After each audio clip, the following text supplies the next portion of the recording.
Hello guys, പുതിയൊരു വീഡിയോയിലേക്ക് എല്ലാവർക്കും സ്വാഗതം. ഇന്നത്തെ വീഡിയോയിൽ നമ്മൾ ഡിസ്കസ് ചെയ്യാൻ പോകുന്നത് 40,000 രൂപയ്ക്കുള്ളിൽ നിങ്ങൾക്ക് പർച്ചേസ് ചെയ്യാൻ പറ്റുന്ന കുറച്ച് ലാപ്ടോപ്സിനെ പറ്റിയാണ്. ഏകദേശം 5 ലാപ്ടോപ്സ് നമ്മളുടെ ഈ ഒരു ലിസ്റ്റിലുണ്ട്.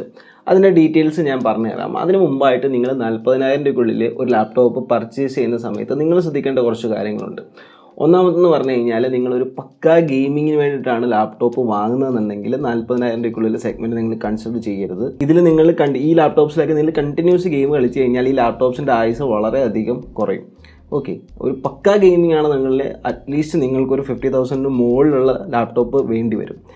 എന്നാൽ നോർമൽ ഗെയിമിങ്ങും കാര്യങ്ങളൊക്കെ ഇതിൽ നടക്കും, അതൊന്നും പ്രശ്നമൊന്നുമില്ല. പിന്നെ നിങ്ങൾ ഏതെങ്കിലും ഒരു പർട്ടിക്കുലർ സോഫ്റ്റ്വെയർ യൂസ് ചെയ്യാൻ വേണ്ടിയിട്ടാണ് ലാപ്ടോപ്പ് പർച്ചേസ് ചെയ്യുന്നുണ്ടെങ്കിൽ നിങ്ങൾ ആദ്യം ചെയ്യേണ്ടത് ആ ഒരു സോഫ്റ്റ്വെയറിൻ്റെ മിനിമം സ്പെക് റിക്വയർമെൻറ്റ്സ് ഗൂഗിളിലൊന്ന് സെർച്ച് ചെയ്ത് നോക്കാം. ഇപ്പോൾ ഓട്ടോ കാഡ് യൂസ് ചെയ്യാൻ വേണ്ടിയിട്ട് ലാപ്ടോപ്പ് വാങ്ങുന്ന ആൾക്കാരുണ്ട്. സോ അങ്ങനെയുള്ള ആൾക്കാരാണെന്നുണ്ടെങ്കിൽ നിങ്ങൾ ഗൂഗിളിൽ പോവുക, ഓട്ടോ കാഡ് മിനിമം റിക്വയർമെൻറ്റ്സ് എന്ന് സെർച്ച് ചെയ്യുക. അപ്പോൾ നിങ്ങൾക്ക് കുറച്ച് മിനിമം റിക്വയർമെൻറ്റ്സ് ആണ്. അപ്പോൾ ആ സ്പെസിഫിക്കേഷൻസ് നിങ്ങൾ വാങ്ങാൻ പോകുന്ന ലാപ്ടോപ്പിലുണ്ടോ എന്ന് ചെക്ക് ചെയ്ത് നോക്കുക. പിന്നെ നമ്മൾ ഈ പറയുന്ന ലാപ്ടോപ്സിൽ നിങ്ങൾക്ക് ബേസിക് കോഡിങ് കാര്യങ്ങളൊക്കെ ചെയ്യാൻ പറ്റും. നിങ്ങൾക്ക് എക്സലും പ്രസൻറ്റേഷൻ പരിപാടികളൊക്കെ ചെയ്യാൻ പറ്റും.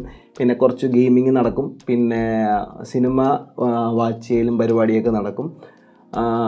പിന്നെ നിങ്ങൾക്ക് അത്യാവശ്യം ബ്രൗസിങ് നടക്കും. നിങ്ങൾക്കിപ്പോൾ പലരും ചോദിക്കുന്ന കാര്യമാണ്, ഈ സ്റ്റോക്ക് മാർക്കറ്റിൽ വരുന്ന ആൾക്കാർക്ക് ഈ ചാർട്ട് ഒക്കെ നോക്കാൻ വേണ്ടിയിട്ട് കുറച്ച് വില അറിഞ്ഞിട്ടുള്ള ലാപ്ടോപ്സ് ചോദിക്കുന്നുണ്ട്. സോ ആ ഒരു പർപ്പസ് നിങ്ങൾക്ക് ഈ ഒരു ലാപ്ടോപ്പ് കൊണ്ട് മീറ്റ് ചെയ്യാൻ പറ്റുന്നതാണ്. അപ്പോൾ നമുക്ക് നമ്മുടെ ലിസ്റ്റിലേക്ക് പോവാം. സോ നമ്മുടെ ലിസ്റ്റിൽ എച്ച് പിയുടെ 2 ലാപ്ടോപ്സ് ആണുള്ളത്. എച്ച് പിയുടെ 14S അതേപോലെ എച്ച് പിയുടെ 15S. ഓക്കെ, ഈ HP 14S എന്ന് പറയുന്ന ലാപ്ടോപ്പാണ് എനിക്ക് ഇതിൽ ഏറ്റവും ബെറ്ററായിട്ട് തോന്നിയിട്ടുള്ള ലാപ്ടോപ്പ്. പിന്നെ നിങ്ങളൊരു കാര്യം ശ്രദ്ധിക്കുക, നിങ്ങൾ ഡിസ്ക്രിപ്ഷനിൽ ഞാൻ ഇതിൻ്റെ എല്ലാ ലിങ്കും കൊടുത്തേക്കാം. നിങ്ങൾ ആ ഒരു ലിങ്ക് വഴിയിട്ട് ക്ലിക്ക് ചെയ്തിട്ട് ഇതിൻ്റെ ബാക്കി ഡീറ്റെയിൽസ് നോക്കുക. ബേസിക് ഡീറ്റെയിൽസ് മാത്രമേ നമ്മൾ ഈ ഒരു വീഡിയോയിൽ നോക്കുന്നുള്ളൂ. കാരണം എന്താണെന്ന് വെച്ച് കഴിഞ്ഞാൽ, ഇപ്പോൾ HP 14S കേസ് എടുത്താൽ തന്നെ HP 14S തന്നെ ഒരു 4-5 വേരിയൻസ് നിങ്ങൾക്ക് ആമസോണിൽ കാണാൻ പറ്റും. ഒന്ന് ഇതിലിപ്പോൾ ഞാൻ കാണിച്ചേക്കുന്ന വേരിയൻ്റ് എന്ന് പറഞ്ഞാൽ ഇൻ്റൽ കോർ i3 വരുന്നതാണ്. അതുപോലെ തന്നെ റൈസൺ വരുന്ന ഒരു വേരിയൻ്റ് ഉണ്ട്. അതേപോലെ തന്നെ ഇവിടെ നമുക്ക് SSD ആണ് വരുന്നത് 256. അതേപോലെ തന്നെ ഹാർഡ് ഡിസ്ക് 1 TB വരുന്ന വെർഷൻ ഉണ്ട്. അപ്പോൾ അങ്ങനെ കുറേ വെർഷൻസ് നിങ്ങൾക്ക് 14S കാണാൻ പറ്റും. നിങ്ങൾക്ക് ഈ ഒരു ലിങ്കിൽ ക്ലിക്ക് ചെയ്ത് കഴിഞ്ഞാൽ താഴോട്ടായിട്ട് എല്ലാ വേരിയൻസും കാണാൻ പറ്റും. നിങ്ങൾക്ക് ഏതാണോ വേണ്ടത് നിങ്ങൾക്ക് ബുക്ക് ചെയ്യാവുന്നതാണ്. അപ്പോൾ നമുക്ക് 14S കേസ് എടുത്തു കഴിഞ്ഞാൽ നമുക്ക് ഇവിടെ ഒരു 14 ഇഞ്ചിൻ്റെ സ്ക്രീൻ വരുന്നുണ്ട്. ഫുൾ HD ഡിസ്പ്ലേ വരുന്നുണ്ട്. അതുപോലെ തന്നെ ആൻറ്റി ഗ്ലെയർ ഗ്ലാസ് ആണ്, IPS LCD ഡിസ്പ്ലേ ആണ്. i3 ആണ് പ്രൊസസ്സർ വരുന്നത്. പിന്നെ 1.4 കിലോ ആണ് വെയിറ്റ് വരുന്നത്. ടോട്ടൽ കോസ്റ്റ് വരുന്നത് 36,990 ആണ്. ഭയങ്കര അഫോർഡബിൾ ആയിട്ട് കിട്ടുന്ന നല്ലൊരു ലാപ്ടോപ്പാണ് ഈ ഒരു HP യുടെ 14S എന്ന് പറയുന്നത്. ഇനി 15S വരുന്ന സമയത്ത് നമുക്ക് 11th Gen i3 ആണ് വരുന്നത്. 8GB റാം വരുന്നുണ്ട്. ഇവിടെ 512 GB SSD വരുന്നുണ്ട്. പിന്നെ സെയിം ആസ് ബാക്കിയെല്ലാം അതേപോലൊക്കെ തന്നെയാണ്. ആൻറ്റി ഗിയർ ഡിസ്പ്ലേ ആണ് വരുന്നത്. വിൻഡോസ് 11 ആണ് നമുക്ക് കിട്ടുന്നത്.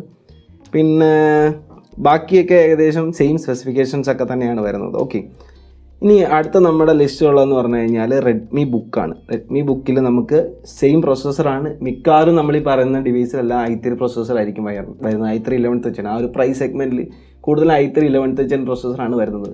അപ്പോൾ നിങ്ങളൊരു വേറെ ഇത് അല്ലാത്തൊരു ലാപ്ടോപ്പ് പർച്ചേസ് ചെയ്യുകയാണെന്നെങ്കിലും നിങ്ങൾ ശ്രദ്ധിക്കേണ്ടത് i3 11th Gen തന്നെ സെലക്ട് ചെയ്യുക. അതിൽ താഴോട്ടുള്ളത് നിങ്ങൾ സെറ്റ് ചെയ്യേണ്ട. ഓക്കെ, ഇവിടെ റെഡ്മി ബുക്കിൽ നോക്കിക്കഴിഞ്ഞാൽ i3 11th Gen ആണ് പ്രൊസസ്സർ വരുന്നത്. 8GB റാം ഉണ്ട്. 256 GB SSD വരുന്നുണ്ട്.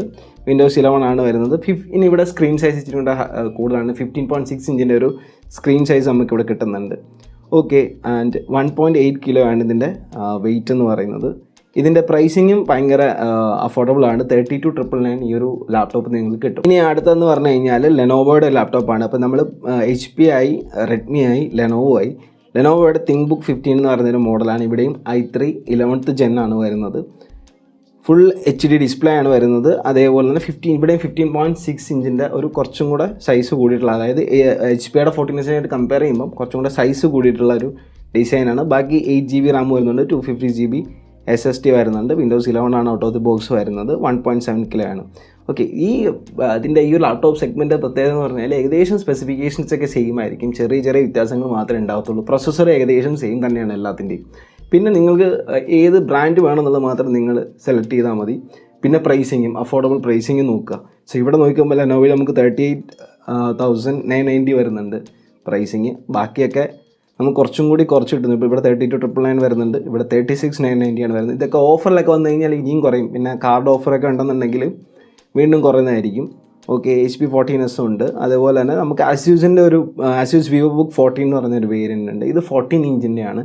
14 ഇഞ്ച് ആകുമ്പം സ്ക്രീൻ സൈസ് മറ്റേനായിട്ട് കമ്പയർ ചെയ്യുമ്പോൾ കുറവാണ്. പിന്നെ ഇവിടെ Intel core i3 11th gen തന്നെയാണ് വരുന്നത്. പിന്നെ thin and light laptop 8GB 256GB variant same.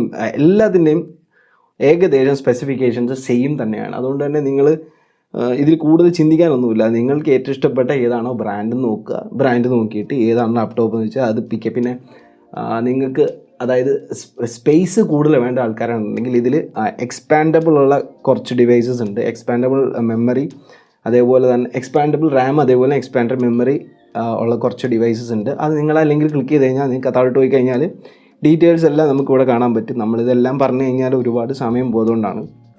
Okay, അങ്ങനെ മെമ്മറി നിങ്ങൾക്ക് ആവശ്യമുണ്ടെന്നുണ്ടെങ്കിൽ നിങ്ങൾ അല്ലെങ്കിൽ ക്ലിക്ക് ചെയ്തിട്ട് ഡീറ്റെയിൽസ് ഒന്ന് വായിച്ച് നോക്കുക. ഓക്കെ, ബാക്കി എല്ലാം സിമിലർ സ്പെസിഫിക്കേഷൻസ് ഒക്കെ തന്നെയാണ്. അപ്പം ഈ ഒരു വീഡിയോയിൽ ഇത്രയുമാണ് നമ്മൾ ഡിസ്കസ്. ഇത് ഒരുപാട് പേര് ചോദിച്ചിട്ടുള്ള വീഡിയോ കേട്ടോ. ഒരുപാട് പേര് ചോദിച്ചു 40,000 പറ്റുന്ന നല്ല ലാപ്ടോപ്സ് ഏതൊക്കെയാണ് എന്നുള്ളത് ചോദിച്ചിട്ടുണ്ടായിരുന്നു. അപ്പോൾ അതുകൊണ്ടാണ് നമ്മൾ ഈ ഒരു വീഡിയോ ജസ്റ്റ് ഫാസ്റ്റായിട്ട് ചെയ്തിട്ടുള്ളത്. അപ്പം വീഡിയോ ഇഷ്ടപ്പെട്ടെങ്കിൽ തീർച്ചയായിട്ടും ചാനൽ സബ്സ്ക്രൈബ് ചെയ്യുക. അടുത്ത വീഡിയോ കാണാം.